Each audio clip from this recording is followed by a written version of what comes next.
All right, guys, we took a long break of YouTube and now we're back. Obviously, 6 month break. Um, we had a lot of, I actually had a lot of things to deal with, so didn't have time for YouTube. Or I was just looking for excuses. But now we're back. So, first video, as we said, we're going to talk about how we made 930K in 2 months with dropshipping. It's pure dropshipping, just finding products and selling through meta ads. It wasn't a crazy lucky viral product. It was just a long product research strategy. Then we found one product, and then after we scaled it. So first, we spent a lot of time on product research, probably like the previous 2 months. I'm talking about from, I think it was beginning of August. Let's say beginning of July until beginning of September. That was the period where we scaled. But the previous 2 months, it was like deep product research.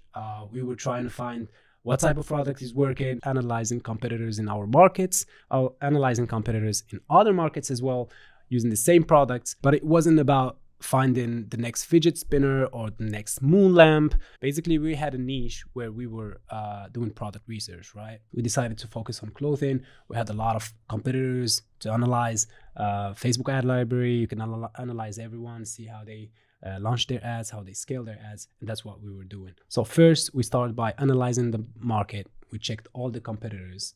Then we compared offers. What are the prices? What are the shipping times? What are the branding they do? And then we decided to focus on how to offer better value than our competitors. So to give you a tip here, you don't have to reinvent the wheel. You just find what's already selling and then you position yourself better. So after the product research, we found one product that was already selling good. We tested it, it was working. We proved that it was working. We validated the product, and then we started the scaling process. So most of dropshippers, what we do, once we find the winning product, we start scaling that product, right? In this case, we didn't do that. We focused on something else. So once we had that product that is validated, we decided to look for similar products that are also proved to be selling, right? And that was kind of easier than finding the first winning products because we already have our competitors. So we were trying to see what products they're selling. So we found similar products that are already selling like our products. So basically those were proven products in the same niche, right? And then we decided to combine all those products in one single collection. So one single landing page. And that was in order to create a higher AOV, average order value. So the question here was, how can we give our consumers more reasons to buy? To spend more, to buy more products of us. That's why we decided to focus on similar, proven selling products. So that's how we start scaling. So basically, we didn't scale the first product. We just tested it. It was proven that it was selling. Found similar products. Tested some of them. They proved to be selling. And then we stuck all the products in one landing page. So one collection, if you, in other words. And then we started advertising that collection. And basically, if you stack up 15 or 20 winner products, when you scale, it's not like scaling one product. Your ROI go through the roof because people are interested on all those products. So basically one customer, instead of buying one product, he goes and buy 3 or 4 products. So in the testing phase, we started very simple. We mainly used our competitors' images. It was working perfect. And then once we start scaling, we start using our own images, our own creatives, but we mainly focused on images. We didn't use videos at all. So actually images are still working, right? You can use images to dropship. If you do clothing, for example, it might work. But if you have a complicated product that needs more explaining, then you might want to use videos, right? So as I said, we used competitors' creatives first, and then we moved to our own creatives. And that's where we really scaled, because you cannot scale using your competitors' creatives. Basically, we focused on clean, emotional, scroll-stopping images. And then when we created our own custom creatives, we also followed that strategy. Focus on clean images, scroll stopping, and creating bundles. And bundles, that helps a lot because customers will see many products in one price and then they decide to go for it. As for testing strategy, it was very simple. Broad testing using CBOs. One CBO, $100 per day. Broad targeting, no interest, nothing. Broad age, nothing at all. We decided to let the algorithm do its work.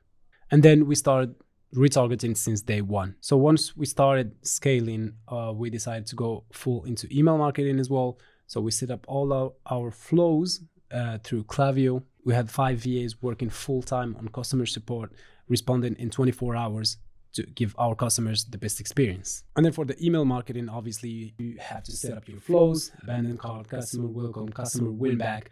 That's very important because you might be leaving free money on the table if you don't do that. As for our case, the email part was a huge chunk of the revenue. I think it was 20 or 30%. I'd say like 25 or 30% of the general revenue. So we started building the email list since day one, offering a 10% pop-up discount. Here, give us your email and you will get a 10% discount. So we built a huge email list that we used actually in email marketing, and that worked very well. And then we also were using gift cards with the discount code. So all our customers, most of them, I'd say, they came back to buy again using the discount code offered in the gift card. So that's very important. Use gift cards, use the email marketing. You're leaving free money on the table. Use shipping protection, bundle offers. That's very important if you want to increase your average order value, because if we decided to stay with the first product we were selling, we're not going to be able to generate any revenue from it. I mean, we will not be able to generate any net profit from it. We might be able to generate revenue, but in terms of net profit, it's not going to be that important. So that's why we decided to combine products and then create offers, use a lot of techniques to increase average order value, which allowed us to optimize our shipping fees and then increase our net profit. So for me, like, one of the biggest takeaways from this experience was product research. Product research is the most important part of the whole dropshipping process, right? And then analyzing competitors. That was very important for us because we were seeing what competitors doing, and then we decided to position ourselves better, and that's what allowed us to sell more than our competitors actually. And then the strategy of stacking and combining proven selling products, that's literally a killer, because everyone is looking for one winning product, but start looking for 10 winning products and then put them all together, 10 winning products in one niche, and then you'll see that your results will go through the roof. One more thing, we all know it, dropshipper use other people's creatives, other dropshippers creatives. You can do that in the testing phase, but once you start scaling, do not use your competitors' creatives. Use your own creatives and you'll see better results. And then one last thing, you have to leverage email marketing. It's very important. Again, you're leaving free money on the table. 25-30% of our revenue was from email marketing. If you want, you can make custom gift cards as well. Give a 10% discount code. It costs nothing and it generates a lot of money. Obviously, that was just a quick breakdown on the whole experience. If you want me to touch about more specific things like email marketing or product research or ad structure, scaling structure, just leave it on the comments and I'll be happy to make a full video on that too. Cheers guys, see you in the next video.